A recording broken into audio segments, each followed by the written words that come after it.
Hey guys, welcome back to the channel. This is the 1010 Club. My name is Jonah and we are back here in the basement taking a look at an awesome, basically retro reissue from Wolbrook / Douglas, their Skindiver. We also have a special guest, if I can find him.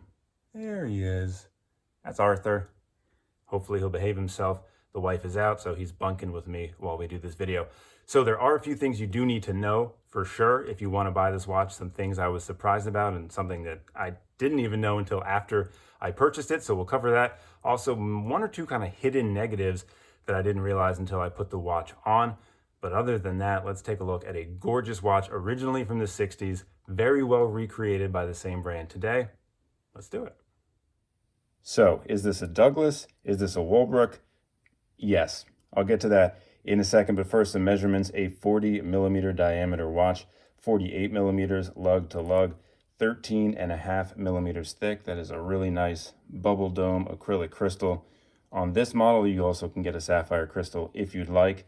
It will shave about 0.5 millimeter of thickness off, but there also are some other things you'll need to know if you are deciding between acrylic and sapphire. We'll get to that in a second. 20mm lug width. This beads of rice bracelet tapers down from 20mm to 16. Gotta love a taper. And a really nice milled clasp, signed W for Wolbrook. 2-button deployant there, milled clasp inside.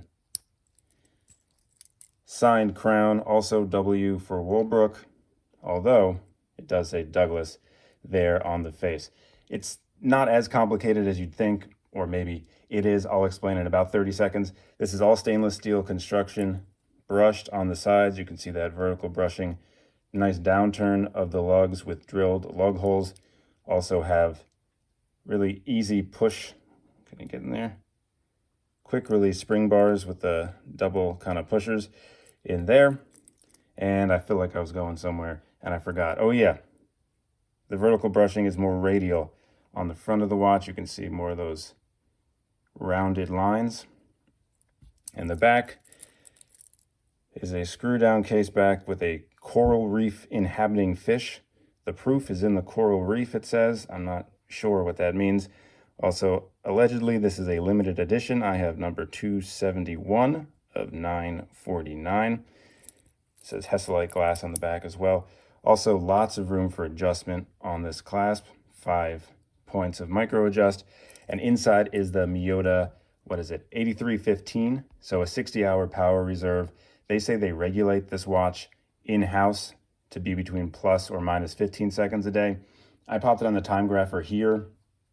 A little slower than that according to the time grapher, but I feel like the lift angle or something must be wrong because I've been wearing this for the last few days and it's lost 20 seconds in 3 days. So my math works out that more should be like -7, -8 seconds. Also, no date. However, there is a ghost date position for this. There is a date wheel on the Miyota 8315, and this is a screw down crown. This is also a hacking movement, a hand winding movement, and it has 100 meters of water resistance. So Wolbrook is the mother brand. It was founded back in 1949 in the States, and then a few years later in 1955, they created Douglas as like a sub brand. So this Skindiver is basically a perfect recreation of the Skindiver from the 60s with the acrylic crystal and everything. There are a few differences. The screw down crown, the size is a little bit larger, but this is pretty cool. They include this in the packaging. Well, first is the certificate of authenticity and the warranty card, but this original ad from back in the 60s. Now this is the Skindiver World Timer, so the bezel is a little bit different, but you can see how similar it is. And I love that they actually used to pack this in water to boast about its water resistance. It also comes in this nice watch pouch. But let's check out the dial. So there's 12, 2, 4, 6, 8, 10 in Arabics. Everything else has baton markers. They are all kind of painted on, so not really applied. Also on the minutes, you can see a small 5, small 15, 25, 35, all the way around.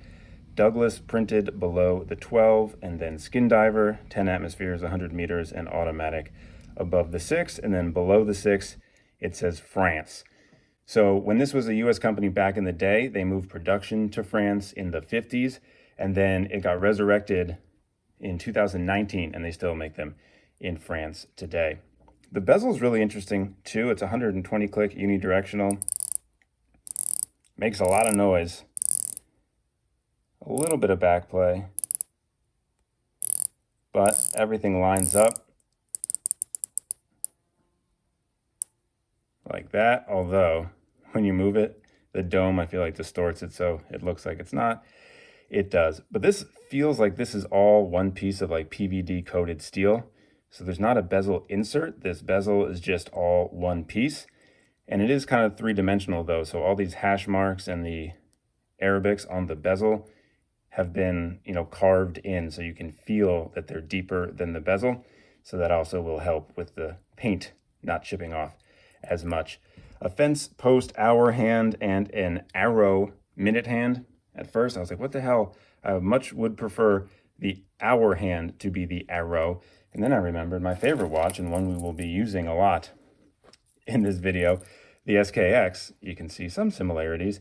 Same exact thing, so why am I complaining? Same thing with my favorite turtles. All the minute hands have the arrow. It's just weird to me that they're not uniform, like we can just decide which hand does what.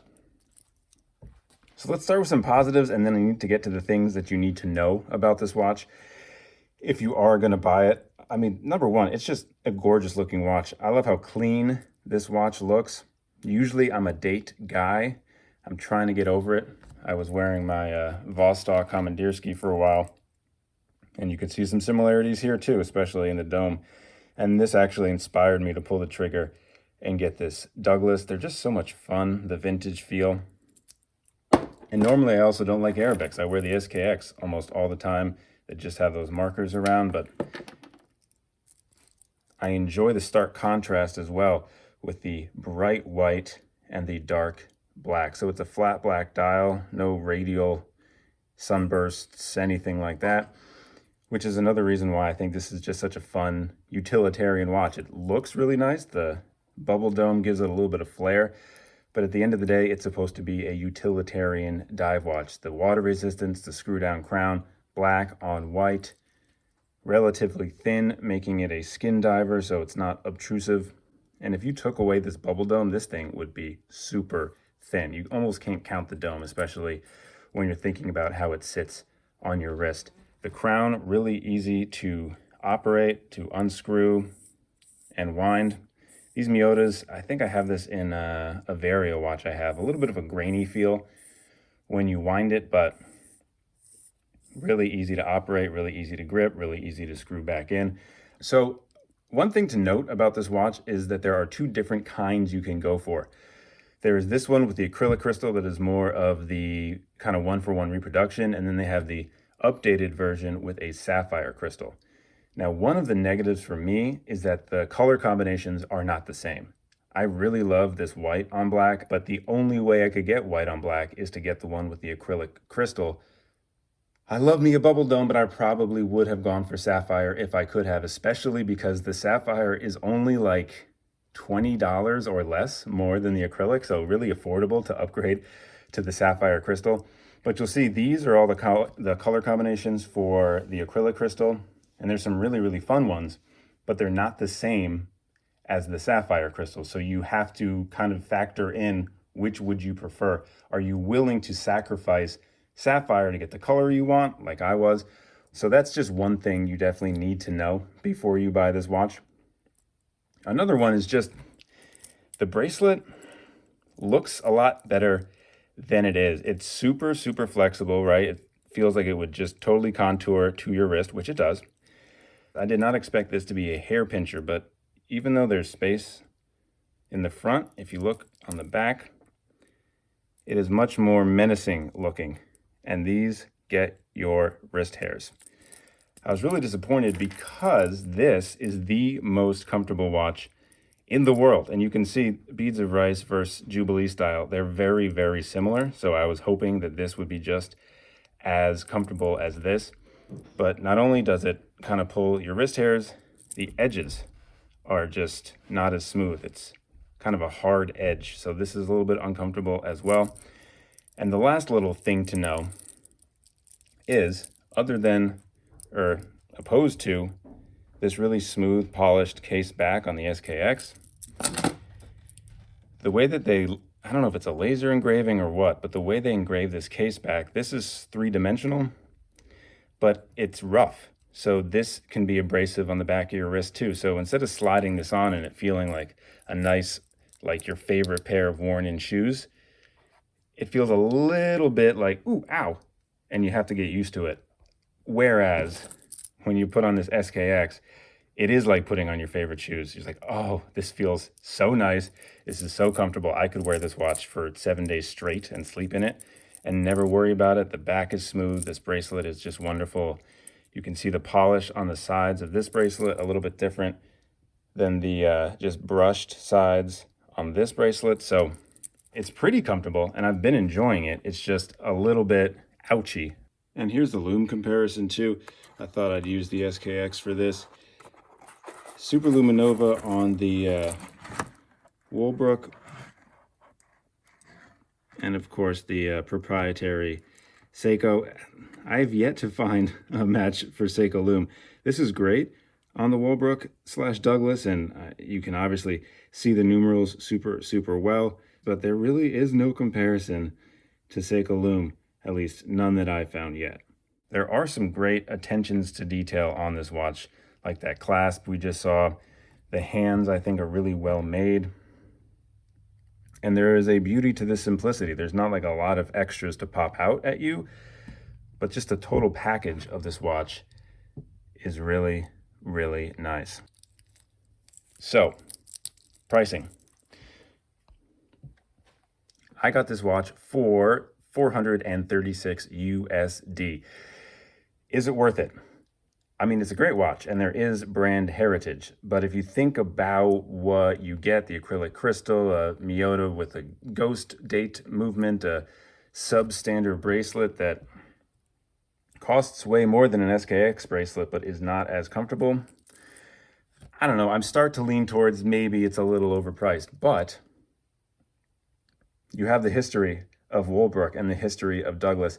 The World Timer Skindiver was worn by Neil Armstrong, which is really, really fun. Also, this is a brand that was resurrected. Their first productions that came out back in 2019 were Kickstarter backed, and now they have their own website, their own business. They're a full-fledged company now. So for just over $400, I do think you are getting a lot, and you're getting a lot of history, and I don't think it is overpriced at all, especially when you think about the options. So this was $436, but the sapphire is $457. So again, that's like what, $19 more for sapphire, and then you are starting to talk about really good value. Also, if you get it on a bracelet, it can be as low as $384, and that does feel like definitely a nice value proposition. Also, by the way, I said I have a 7¼ inch wrist.